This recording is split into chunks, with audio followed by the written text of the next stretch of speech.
बेटा कल का लेक्चर यहीं से कट हो गया था बाय मिस्टेक, तो आज मैं यहीं से कंटिन्यू करता हूँ। मैं तुम्हें बता रहा था कि माइक्रोस्पोर से पॉलन का डेवलपमेंट कैसे होता है। देखो ये स्पोर टेट्राड है, यहाँ पर ये स्पोर टेट्राड है, और फिर स्पोर टेट्राड से ये सभी स्पोर अलग हो जाते हैं डिहाइड्रेट होकर के। अब ये स्पोर अलग हो गए, ये सभी स्पोर हैं। अब ये स्पोर डेवलप हो रहे हैं और डेवलप होकर के पॉलन बनाएंगे। तो एक एक डेवलपमेंट देखो, पहले क्या होता है, इस जो स्पोर होता है वो साइज इंक्रीज़ करता है, उसमें वैक्यूल आ जाती हैं, ठीक है। साइटोप्लाज्म का अमाउंट बढ़ता है, साइज बढ़ता है उसका। न्यूक्लियस एक रहता है, न्यूक्लियस अभी डिवाइड नहीं होता है।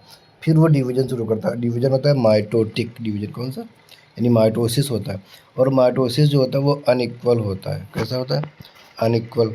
तो ये अनइक्वल माइटोसिस होगा तो देखो एक बनती है बड़ी सेल, ये यहाँ पे देखो,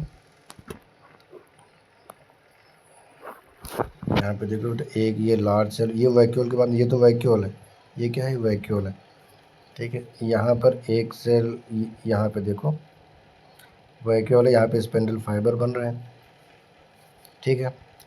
क्रोमोसोम का डिस्ट्रीब्यूशन मैंने कहा था इक्वल होगा, बट साइटोकाइनेसिस अनइक्वल होगी।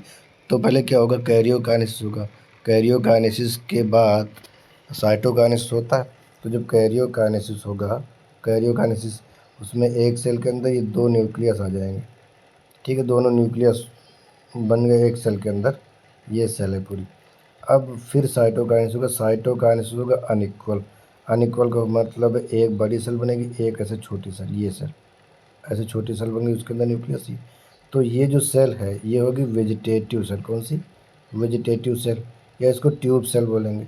ये सेल जनरेटिव सेल होगी, छोटी सेल होगी जनरेटिव।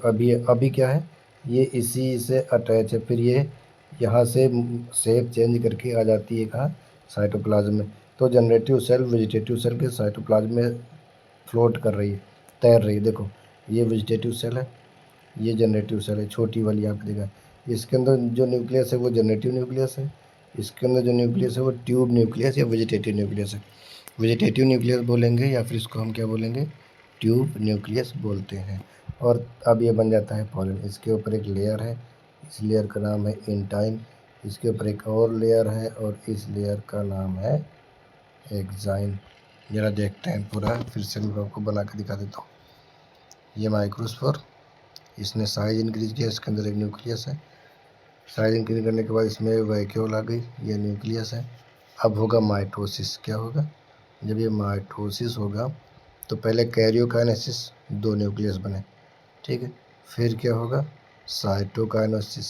साइटोकाइनेसिस में क्या होगा? ये एक बनेगी, ये न्यूक्लियस है, ये सेल बनी, उसके अंदर एक न्यूक्लियस, ठीक है। ये इंटाइन ऐसे। तो ये एक अभी अभी दो सेल बनी, अभी कंप्लीट नहीं बनी। ये डायग्राम में आगे इधर दिखा देता हूँ। ये जो सेल है ये वाली, इसमें इस डायग्राम में देखो, ये जो सेल है ये वाली, ये सेल अभी यहाँ पर अटैच है। फिर ये अपना शेप ऐसे चेंज करती है, ऐसे अपना शेप चेंज कर लेती है ऐसे। इसके अंदर न्यूक्लियस ये वही रहेगी। फिर ये क्या होगा? देखो ये जो अपना शेप चेंज कर रही है, स्पेंडल शेप हो रही है हल्का हल्का, फिर यहाँ से ये अलग हो जाती है। देखो ये ऐसे अपना शेप चेंज करके ऐसे हो जाती है यहाँ से। फिर देखो क्या होता है, ये ऐसे हो जाती है। फाइनल स्ट्रक्चर ये वाला। अब ये जनरेटिव सेल, इसके अंदर का न्यूक्लियस, ये वेजिटेटिव न्यूक्लियस, और ये वेजिटेटिव सेल, ये पूरा साइटोप्लाज्म। तो देखो ये है वेजिटेटिव सेल, ये वाली, ये पूरी कौन सी सेल है बेटा? Vegetative cell. इसके अंदर ये सेल जो है, ये सेल कौन सी है? ये सेल है vegetative cell, sorry generative cell. तो जनरेटिव सेल वेजिटेटिव सेल के अंदर फ्लोट करती हुई दिखाई पड़ रही है। छोटी स्पेंडल शेप्ड बनेगी जनरेटिव सेल, लार्ज सेल बनेगी वेजिटेटिव सेल, जिसके अंदर बहुत सारा साइटोप्लाज्म होगा, एक बड़ा न्यूक्लियस होगा, और उसी वेजिटेटिव सेल के अंदर जनरेटिव सेल फ्लोट कर रही है, तैर रही है, ठीक है। अभी इन्होंने आगे एक्साइन इंटाइन की बात नहीं की, आगे करने वाले हैं, उसी की हम बात करेंगे। यहाँ से पढ़ते हैं। You will really be amazed that variety of architecture, sizes, shapes, colors, designs seen on the pollen grains from different species। ये वो एक्सपेरिमेंट के बारे में बात हो रही जिसके बारे में कल बात हुई थी। क्या क्या कहा था उन्होंने कि आप किसी प्लांट से पॉलन कलेक्ट करें, जैसे पाउडरी, जैसे कि आप इन्होंने एनसीईआरटी ने ऊपर लिखा है कि आप कोई भी हिबिस्कस का ले लीजिए या उसके आप टच करेंगे अगर मेच्योर एंथर को, तो क्या होगा, आपको पाउडरी ऐसा दिखेगा, पाउडर जैसा। वो आप झाड़ लीजिए किस पे, स्लाइड पे, एक ड्रॉप वाटर में, फिर आप उसको माइक्रोस्कोप में देखेंगे। ऐसे अलग अलग प्लांट के पॉलन आप कलेक्ट करके माइक्रोस्कोप में देखेंगे एक स्लाइड पे, पानी एक ड्रॉप वाटर ले करके। तो ये एनसीईआरटी कह रही कि आपको अलग अलग आर्किटेक्चर, मतलब स्ट्रक्चर, अलग अलग डिजाइन के, अलग अलग शेप, अलग अलग कलर, ये डिफरेंट डिफरेंट टाइप के पॉलन दिखाई पड़ेंगे डिफरेंट डिफरेंट स्पीसीज के प्लांट में।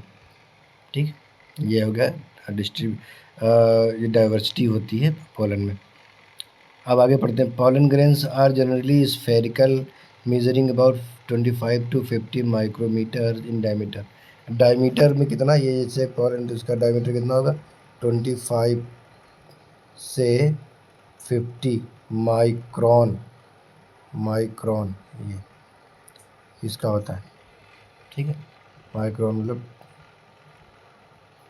10 to the power -6, 1 × 10 to the power -6 metre ये होता है। यानी इतना छोटे होते हैं, तभी तो पाउडर जैसे दिखाई पड़ते हैं, दिखाई नहीं पड़ते। कुछ के पॉलन बड़े होते हैं ज़्यादा, जैसे कि आपने उसमें देखा होगा बड़े जो लॉन्गेस्ट पॉलन उसमें होते हैं आपके जोस्टेरा प्लांट में रिबन लाइक पॉलन मिलते हैं। ठीक है, और लार्जेस्ट की बात करें अगर बड़े पॉलन की, तो मिराबिलस जलापा में कार्ल कॉरेंस ने जिस पे एक्सपेरिमेंट किया था उसमें मिलते हैं। ये साइज शेप की बात हो रही है यहाँ पर, साइज की। ये 25 से 50 माइक्रोमीटर के एवरेज होता है। मिराबिलस जलापा में सबसे बड़े होते हैं और मायोसोटिस में सबसे छोटे। स्मॉलेस्ट की अगर बात करें तो मायोसोटिस एक प्लांट होता है, उसकी स्पीसीज़ में स्मॉलेस्ट पॉलन मिलते हैं। कैसे पॉलन मिलते हैं बेटा, स्मॉलेस्ट पॉलन ग्रेन्स प्रेजेंट होते हैं। लार्जेस्ट किस में बताया मैंने, लार्जेस्ट बताया है मिराबिलस, मिराबिलस जलापा में, जिसके ऊपर कार्ल कॉरेंस ने इनकम्प्लीट डोमिनेंस की स्टडी की थी। ठीक है, लॉन्गेस्ट किस में बताया, लॉन्गेस्ट बताया है जोस्टेरा में। जोस्टेरा क्या है, ये मैरीन एंजियोस्पर्म है। एंजियोस्पर्म मोस्टली कैसे होते हैं बेटा, फ्रेश वाटर होते हैं, लैंड पे ग्रो करते हैं। अगर वाटर में ग्रो करेंगे तो भी फ्रेश वाटर में करेंगे। बट कुछ स्पीसीज़ है कि ये थैलेसिया है, जोस्टेरा है, ये 2-3 स्पीसीज़ ऐसी हैं जो आपको मिलेंगे मैरीन यानी कि सी में, ओशियन में मिलेंगे। तो इसको हम सी ग्रासेस बोलते हैं, जोस्टेरा को सी ग्रासेस बोलते हैं। इसमें रिबन लाइक पॉलन होते हैं, बड़े बड़े लंबे लंबे पॉलन मिलते हैं। खैर, ये हुआ मेजरमेंट ऑफ पॉलन। आगे देखते हैं, ये मेजरमेंट हो गया। It has a prominent 2 layered wall. इसके बाद जो वॉल होती है वो 2 लेयर होती है। अब देखते हैं कौन कौन सी वॉल होती है। The hard outer layer is called exine. It is made up of sporopollenin which is one of the most resistant organic material known. जो बाहर की लेयर होती है वो होती है एक्साइन। ये जो आपको से कांटेदार यहाँ पे दिखाई पड़ रही है ना, ये सब एक्साइन है। बाहर आपको ये सब एक्साइन दिखाई पड़ रही। मैं अगर बना के दिखाऊँ तुम्हें, तो ये मैंने बनाया इंटाइन, और फिर यहीं से ऐसे ये जो बाहर बनाया है ये होता है एक्साइन। ये क्या है, एक्साइन। ठीक है, और यहाँ पे ये एब्सेंट है, ये अंदर वाली कौन सी है, इंटाइन। और यहाँ पे जो ये एब्सेंट है उसको बोलेंगे जर्म पोर। यहीं से पॉलन ट्यूब निकलती है। ये इसके अंदर जनरेटिव सेल और ये इसके अंदर वेजिटेटिव न्यूक्लियस, वेजिटेटिव सेल। ये इतना पूरा होता है ये पॉलन। ठीक है, ये पॉलन की एक्साइन है। अंदर कौन सी, इंटाइन। तो एक्साइन क्या है, एनसीईआरटी कह रही कि मोस्ट रेजिस्टेंट ऑर्गेनिक मटेरियल है। सबसे बाहर होती है, कवर करती है। वो बनी किससे होती है? स्पोरोपोलेनिन की बनी होती है, स्पोरोपोलेनिन।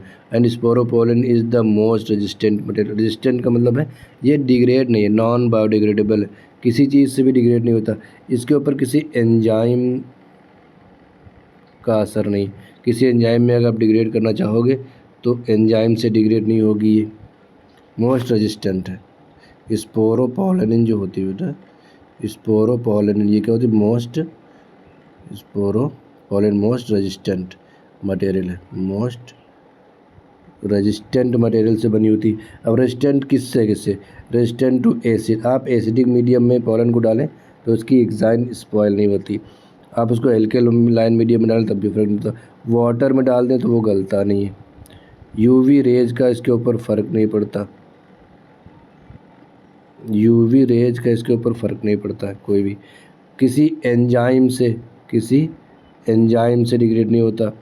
किसी बैक्टीरिया से यानी माइक्रोब इसको डिग्रेड नहीं कर सकते। So this is a most resistant material होती है इस स्पोरोपोलेनिन। और स्पोरोपोलेनिन का सिक्रेशन कौन करता है? टेपिटम करती है। ये भी याद रखना, ये क्वेश्चन ये भी बनेगा बेटा। टेपिटम जो होती है, टेपिटम लेयर जो होती है, टेपिटम जो लेयर होती है वो स्पोरोपोलेनिन का सिक्रेशन करती है, पोलन किट बनाती है, बहुत सारे काम वो मैं आगे बात करूँगा। स्पोरोपोलेनिन यूबिस बॉडी बनाती है। यूबिस बॉडी क्या होता है? पहले जिससे ये टेपिटम है वो छोटे छोटे प्रोटीन के मॉलिक्यूल बनाती है। क्या बनाती है बेटा? छोटे छोटे प्रोटीन के मॉलिक्यूल, ठीक है। अब ये मॉलिक्यूल इनको हम प्रोबॉडीज बोलेंगे। क्या बोलेंगे? प्रोबॉडीज। इनके ऊपर एक्यूलेट होता है स्पोरोपोलेनिन। क्या एक्यूमुलेट हो जाता है? स्पोरोपोलेनिन। और इन बॉडीज़ को हम बोलते हैं यूबिस बॉडीज। इनको यूबिस साइंटिस्ट ने देखा था, यूबिस, इसलिए इनको बोला जाता है यूबिस बॉडीज़। तो ये यूबिस बॉडी जो होती हैं, यूबिस ने इनको देखा था। तो ये अब यही यूबिस बॉडी में क्या है? स्पोरोपोलेनिन है और अंदर प्रोटीन है। ये जा कर के यहाँ पर एक एक्यूमुलेट होती जाती हैं। ये जो माइक्रोस्पोर डेवलप हुआ है इसके ऊपर, और इसको बोला जाता है। अब ये ऐसे धीरे धीरे क्या बन जाएंगी? ये बन जाएंगी एग्जाइन, ठीक है। ये एग्जाइन बनती। तो एग्जाइन मेनली स्पोरोपोलेनिन की बनी होती है। किसकी बनी होती है? Mainly sporopollenin. यानी स्पोरोपोलेनिन के साथ और भी होता है, और क्या होता है? प्रोटीन होता है थोड़ा सा अंदर, और वो चारों तरफ से कवर होता है स्पोरोपोलेनिन से। इनको यूबिस बॉडी बोलते हैं और वही यूबिस बॉडी एग्जाइन का फॉर्मेशन करती है, ठीक है। तो ये यहाँ पे ये बताया गया कि स्पोरोपोलेनिन मोस्ट रेजिस्टेंट मटेरियल है।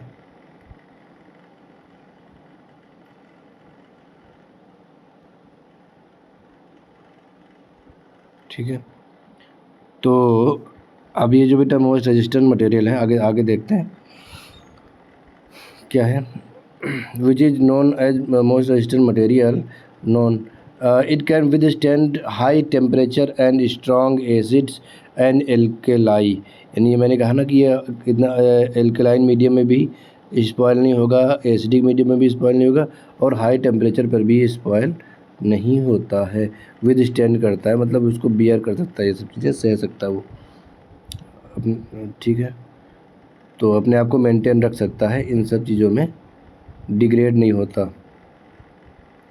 pollen grain exine has prominent aperture called germ pore. अभी मैंने एग्जाइन बना के दिखाया था, और एक जगह पे एब्सेंट थी पॉलन, क्योंकि कॉन्टीन्यूस लेयर नहीं होती है, डिसकॉन्टीन्यूस लेयर होती है, और जहाँ जहाँ पर एब्सेंट होती है वो से एक अपर्चर के फॉर्म में, पोर के फॉर्म में दिखाई पड़ता है, उसको बोलते हैं जर्मपोर। कौन सा पोर बोला जाता है उसको बेटा? जर्मपोर बोला जाता है, ठीक है। वेयर स्पोरोपोलिन इज एब्सेंट, जहाँ पर स्पोरोपोलिन क्या होती है? एब्सेंट होती है। Pollen grains are well preserved as fossil because of the presence of sporopollenin. ये अच्छा पॉइंट है आपका, देखो क्या कह रही है एनसीईआरटी। ये जो पॉलन ग्रेन वेल प्रिजर्व्ड होते हैं, क्यों प्रिजर्व्ड होते हैं? पहले तो प्रिजर्व्ड का मतलब समझ लो। ये जैसे खुदाई हुई कहीं पर होती है तो बहुत पुराने, हज़ारों साल पुराने पॉलन निकल आते हैं, प्रिजर्व रहते हैं, उसमें सुरक्षित रहते हैं। क्यों? प्रेजेंस ऑफ स्पोरोपोलिन, क्योंकि उसमें स्पोरोपोलिन प्रेजेंट है, और स्पोरोपोलिन के प्रेजेंट होने की वजह से वो क्योंकि स्पोरोपोलन नॉन बायोडिग्रेडेबल मटेरियल है, किसी भी चीज़ से डिग्रेड नहीं होती है, acid base, UV rays, bacteria, microbes, water, कुछ भी, तो रेजिस्टेंट रहता है हर चीज़ से। और स्पोरोपोलेनिन होती है एग्जाइन में, एग्जाइन होती है पोलन के ऊपर, तो पोलन प्रिजर्व रहते हैं। तो कहीं कहीं खुदाई होती है और अगर वहाँ पे पोलन मिल जाते हैं तो ये पेट्रोलियम या कोल का बहुत अच्छा इंडिकेशन हो सकता है कि यहाँ पर फॉसिल मिलेंगे, प्लांट फॉसिल, और जो हो सकता है कि फॉसिल फ्यूल भी मिले, तो फॉसिल फ्यूल का ये इंडिकेशन हो सकते हैं पोलन। और ये टैक्सोनॉमी में भी हेल्प करते हैं। मैं एक चीज़ ऐड करता हूँ, एनसीईआरटी में यहाँ पे नहीं लिखा है, मैं ऐड करता हूँ टैक्सोनॉमी, क्योंकि ये जर्म पोर होते हैं पोलन के ऊपर, ये ऐसे एग्जाइन है, यहाँ पर एक जर्म पोर है, तो जर्म पोर की डिज़ाइन और जर्म पोर के नंबर ये बताते हैं टैक्सोनॉमी। क्योंकि आपको पता है मोनोकॉट प्लांट में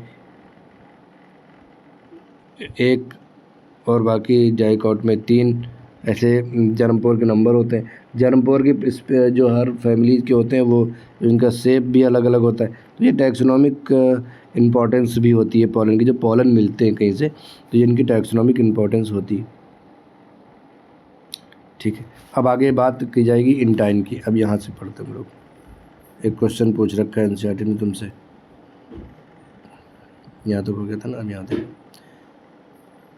The exine exhibits a fascinating array of pattern and design. मैंने उसी डिज़ाइन की बात की ना कि इसका टैक्सोनॉमिक इम्पोर्टेंस है।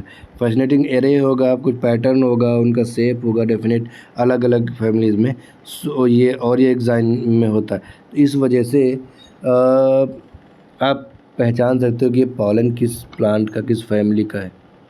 ये एग्जाइन का शेप, अभी ऊपर देखो यहाँ पर जो ये सब जो पॉलन है, क्या इन एग्जाइन का जो शेप है वो एक जैसा है, इसका अलग है, इसका अलग है। यहाँ पे 3-4 टाइप के पॉलन्स हैं, तो पॉलन अलग है शेप में, क्या अलग होता है, एग्जाइन ही तो अलग होती है ना, ये होता है।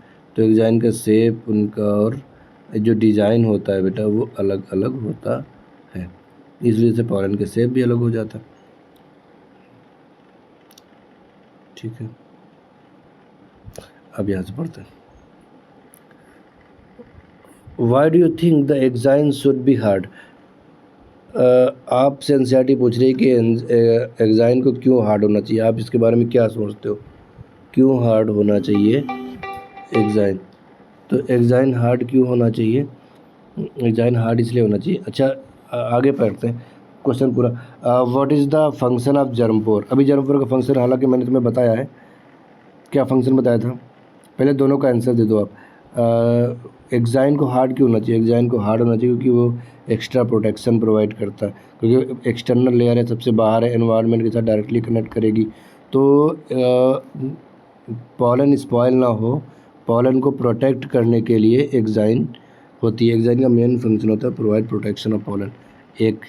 और दूसरा इसका टैक्सोनॉमिक इम्पोर्टेंस हमारे लिए वो अलग चीज़ है। दूसरा ये होता है, दूसरा क्वेश्चन ये पूछा है what is the function of germ pore. Germ pore का क्या फंक्शन, जर्मपोर से बेटा पॉलन ट्यूब निकलती है। जर्मपोर से क्या निकलती है, पॉलन ट्यूब, ये जर्मपोर है। अब ये जर्मपोर से पॉलन ट्यूब निकलेगी, एक ये इंटाइन पॉलन ट्यूब बनाती है और ये बाहर निकलती है, यहाँ पर ट्यूब न्यूक्लियस को गाइड करता है, पॉलन ट्यूब ऐसे निकलती है। तो ये पॉलन ट्यूब कैसे निकलती है, ये पॉलन ट्यूब कैसे निकलती है, इसी जर्मपोर से निकलती है। तो पॉलन ट्यूब पॉलन जर्मिनेशन में हेल्प करने के लिए होती है। तो पॉलन जर्मिनेशन किसको हेल्प करते हैं, पॉलन जर्मिनेशन हेल्प करते हैं, तो पॉलन जर्मिनेशन में जर्मपोर हेल्प करते हैं पॉलन जर्मिनेशन में, पॉलन ट्यूब के ग्रोथ में। पॉलन ट्यूब बाहर निकलती है, पॉलन जब जर्मिनेट होता है पॉलन। तो ठीक है, आगे पढ़ते हैं बेटा, आगे क्या है। इनर वॉल की बात आप की गई है। एक मिनट ये ले लेता हूँ। The inner wall of the pollen grain is called intine. जो अंदर की वॉल होती है उसको क्या बोलते हैं, इंटाइन।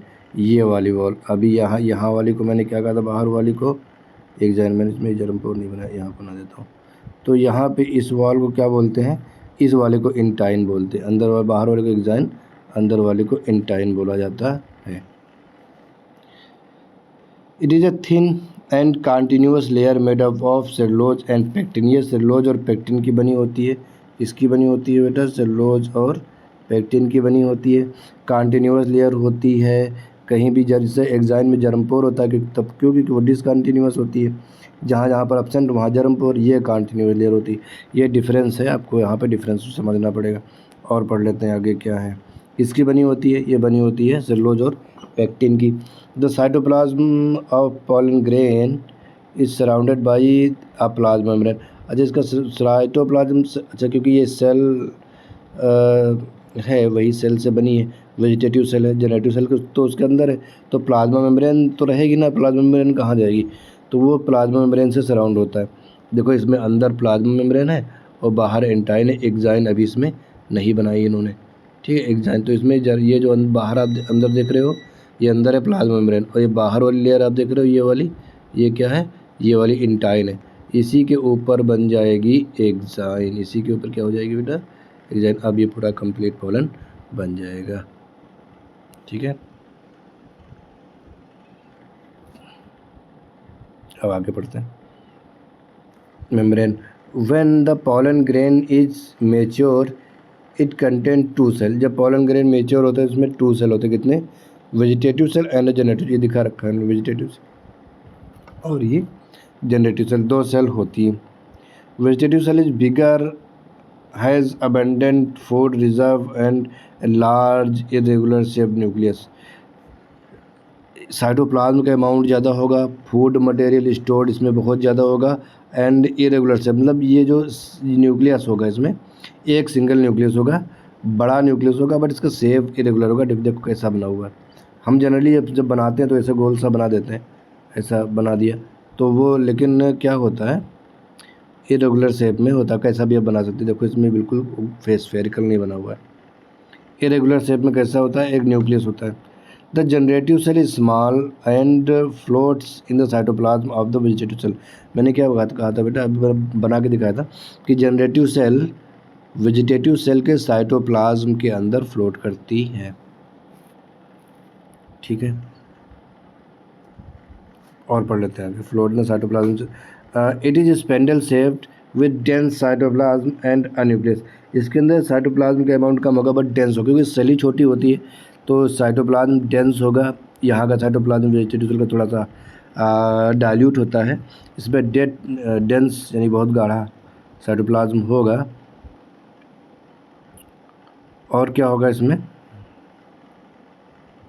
डेंस साइटोप्लाज्म एंड एक न्यूक्लियस होगा। In over 60% of angiosperm pollen grains are shed at this 2 cells। ये जो स्टेज बताई है इन्होंने, उस स्टेज में 60% प्लांट में पॉलन शेड करते हैं, मतलब रिलीज होते हैं, ठीक है। यानी कि एंथर के अंदर है। 40% केसेज ऐसे जिसमें पॉलन का जो जनरेटिव सेल है वो डिवाइड करके 3 सेल स्टेज बना लेता है। 40% स्टेज ऐसे हैं, इसको इन सीटू डिवीजन कहते हैं। जो जेनेटिव सेल में डिवीजन होता है वो इन सिटू होता है। कब, जब एंथर के अंदर ही हो जाता है। अभी ये सेट हो गया ना तो बाहर तभी 2 सेल के निकल गए बाहर, फिर ये 3 सेल के होंगे कब, जब ये स्टिग्मा पर पहुँचेंगे। अभी देखो क्या नेक्स्ट सेंटेंस बढ़ता है। In this remaining species the generative cell divides mitotically to give rise to male gamete before pollen grains are shed. जब तक पॉलन ग्रेन्स शेड होते हैं उसके पहले, यानी अंदर ही एंथर के अंदर ये 3 सेल स्टेज आ जाती है। देखो इसके बारे में बात कर रहा था मैं, तुमको दोनों बना के दिखा देता हूँ। जैसे ये है इंटाइन, ये है एक्साइन,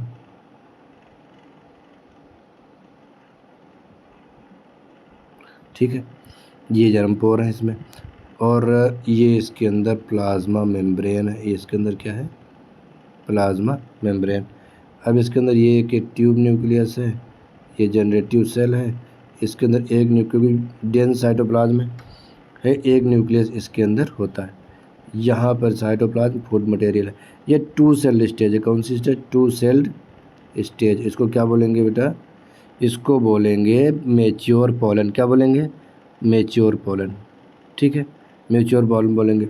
इसी स्टेज पर पोलन रिलीज होता है, इसी स्टेज पर, इसमें एक वेजिटेटिव सेल और एक जनरेटिव सेल होती है। क्या होती है बेटा? एक वेजिटेटिव सेल और एक जनरेटिव सेल। बट क्या होता है 40% केसेज में कुछ प्लांट में क्या होता है,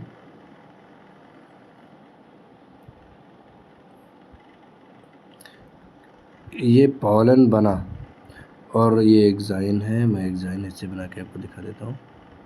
ये एग्जाइन है, ठीक है। अब ये एग्जाइन के अंदर ये देखो, ये इंटाइन है, ये एग्जाइन, ये इंटाइन, और ये ट्यूब न्यूक्लियस, ये वेजिटेटिव न्यूक्लियस, ये वेजिटेटिव सेल है, इसके अंदर जनरेटिव सेल। अब ये जनरेटिव सेल डिवाइड करेगा, जनरेटिव सेल डिवाइड करने के बाद ये 2 मेल गैमीट बनाएगा। अब ये जनरेटिव सेल डिवाइड कैसे हुआ? माइटोटिकली डिवाइड हुआ, और दोनों इसी वेजिटेटिव सेल के साइटोप्लाज्म में फ्लोट करें। तो एक सेल थी वेजिटेटिव, अब वो जब डिवाइड हुई है तो जनरेटिव सेल उसके अंदर बनी है, तो उसी में फ्लोट कर रही है, तो प्लाज्मा मेम्ब्रेन तो होगी ना उसके अंदर, ये प्लाज्मा मेम्ब्रेन है, ठीक है। अंदर ये उसके बाहर एंटाइन है, फिर ये एक्साइन है, और दोनों अब एक जनरेटिव सेल ये वाली थी, ये जनरेटिव सेल अभी क्या हो गया है, ये जनरेटिव सेल जो है, ये जनरेटिव सेल डिवाइड होकर के 2 मेल गैमीट बना रही। अब ये 3 सेल स्टेज, कितने सेल स्टेज? 3 cell stage. देखो ये 2 सेल स्टेज है, ये 3 सेल स्टेज, दोनों में डिफरेंस क्या है बताओ बेटा? इसमें कितने मेल गैमीट है और इसमें कितने मेल गैमीट है? ध्यान से सुनना क्वेश्चन को, फिर बताना। इसमें कितने, जो 2 सेल स्टेज है कितने मेल गैमीट हैं, और 3 सेल स्टेज में कितने मेल गैमीट हैं? बेटा यहाँ पर मेल गैमीट 0 है और यहाँ पर मेल गैमीट है 2। ध्यान से सुनना, क्वेश्चन आता है ऐसा कई बार कि मेल गैमीट कितने। यहाँ पर अभी क्या कहा, इसको मैंने जनरेटिव सेल कहा है, और इसको वेजिटेटिव सेल कहा, इसको मैंने कहा था जनरेटिव सेल, इसको क्या कहा? Generative cell. बट इसको मैंने अभी मेल गैमीट नहीं कहा। ये गैमेटोफाइट है, पूरा पॉलन क्या है? मेल गैमेटोफाइट, और ये गैमेटोफाइट का हिस्सा है। अब इसी ये सेल भी गैमेटोफाइट का ही एक पार्ट है, एक सेल है। जब ये डिवाइड करेगी तब गैमीट बनता है। गैमीट कभी डिवाइड नहीं करता, गैमीट फ्यूज़ करता है हमेशा, और फ्यूज़ करके यानी फर्टिलाइजेशन में इन्वॉल्व होता है और जायगोट बनाता है, जायगोट बनाना उसका काम होता है। कभी भी जो जनरेटिव सेल होती है या कोई भी गैमीट होता है, गैमीट डिवाइड नहीं करता, जनरेटिव सेल डिवाइड करेगी, और जनरेटिव सेल डिवाइड करने के बाद ये 2 मेल गैमीट बनाती। तो 2 male gamete are arises from the division of generative cell. तो generative cell divides mitotically to form 2 male gamete. I repeat, generative cell divide mitotically to form 2 male gamete. अब जो 3 cell stage है इसमें 2 male gamete है, ठीक है। तो बेटा बताओ, जब पॉलन 2 सेल का होता है और ये जब ये रिलीज़ होता है तो उसमें कितने मेल गैमीट होते हैं? उसमें होते हैं सिर्फ कितने? 0 male gamete.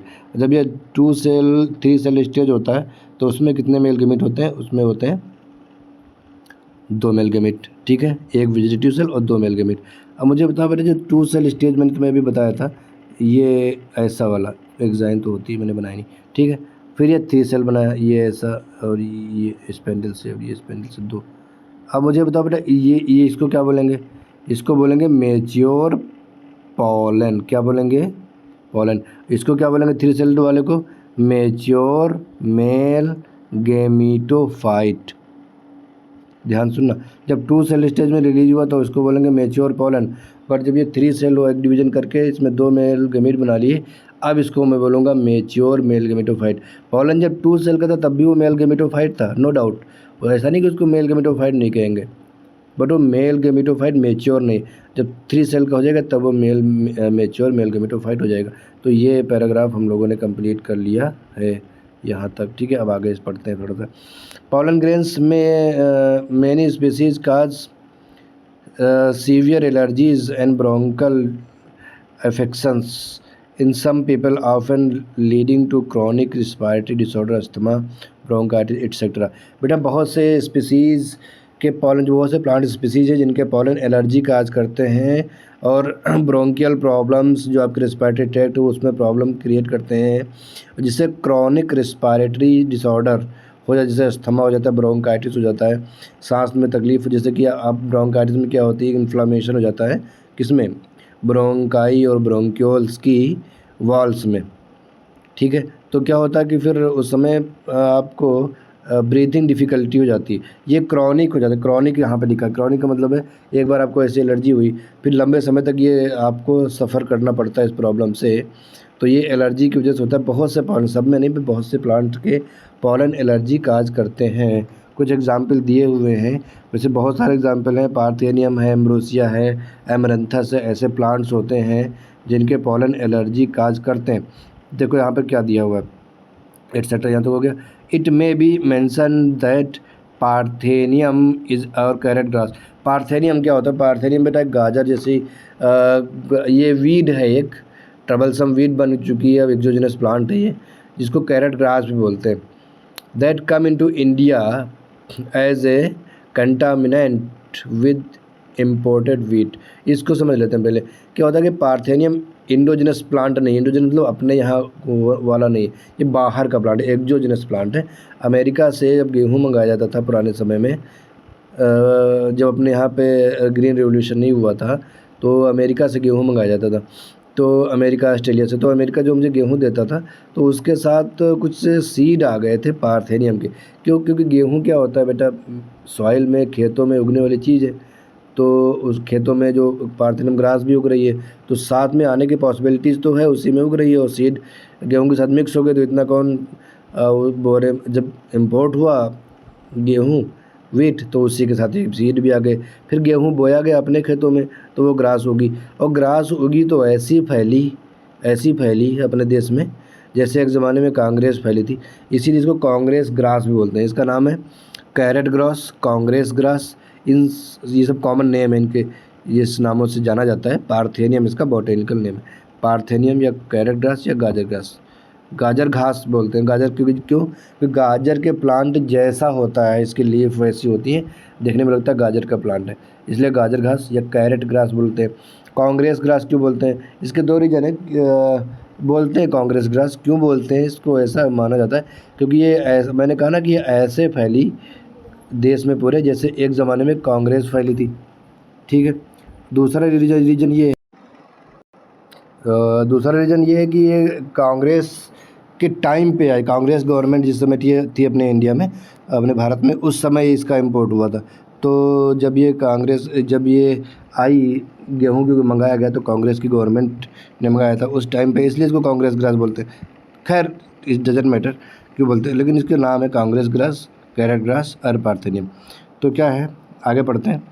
Has become ubiquitous in occurrence and cause pollen allergy. अब देखिए अब ये क्या हुआ कि फैल गई पूरे, यहाँ ग्रो कर रही है, और एक ट्रबलसम बीड बन चुका है। ये प्लांट खेतों में उगता है, उसको रिमूव भी किया जाता है किसानों के द्वारा, फिर ग्रो करता है, और इसी तरह से चलता रहा। ये बट बहुत ज़्यादा है, आपको ईजिली मिल जाएगा खेतों में, सड़क के किनारे आप अगर देखना चाहें तो ये आपको देखने को मिल भी सकता है, और इसके पॉलन एलर्जी कॉज करते हैं।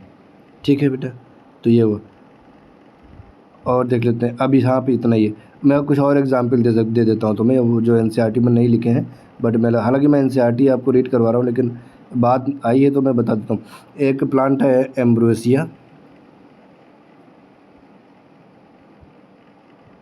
एम्ब्रोसिया और एक है एमेरंथस। पार्थेनियम तो दिया ही हुआ, ये 3 प्लांट याद कर लेना। एम्ब्रोसिया से भी होता है हे फीवर होता है इससे। एमेरंथस भी एलर्जी काज करता है, सभी रिस्पायरेटरी डिजीज़ काज करते हैं, ये भी रिस्पायरेटरी प्रॉब्लम क्रिएट करता है। पार्थेनियम भी रिस्पायरेटरी प्रॉब्लम क्रिएट करता है, हे फीवर में भी रिस्पायरेटरी सिम्टम्स आते हैं। तो ये जो एम्ब्रोसिया, एमेरंथस एंड पार्थेनियम, ये 3, जिसमें पार्थेनियम तो भूलना ही नहीं आपको किसी भी कीमत पर, क्योंकि रीज़न क्या है कि पार्थेनियम बहुत ही, क्योंकि एनसीईआरटी में दिया हुआ है, तो रीज़न ये है, एनसीईआरटी में दिया हुआ है पार्थेनियम, इसलिए पार्थेनियम याद रखना है, एम्ब्रोसिया और एमेरंथस, ये 3 हैं जो आपको याद रखने हैं, और ये एलर्जी काज करते इन प्लांट के पॉलन। ठीक है बेटा। तो आगे हम लोग बढ़ते हैं, और आगे हमारा ये है pollen as food. Pollen grains nutrient rich होते हैं और फूड सप्लीमेंट के फॉर्म में लिए जाते हैं। तो इस हेडिंग को बेटा मैं कल के लेक्चर में कराता हूँ, फिर आज यहीं तक रखते हैं। कल के लेक्चर में फिर हम यहाँ से आगे बात करेंगे, आगे स्टडी करेंगे पॉलन एज फूड।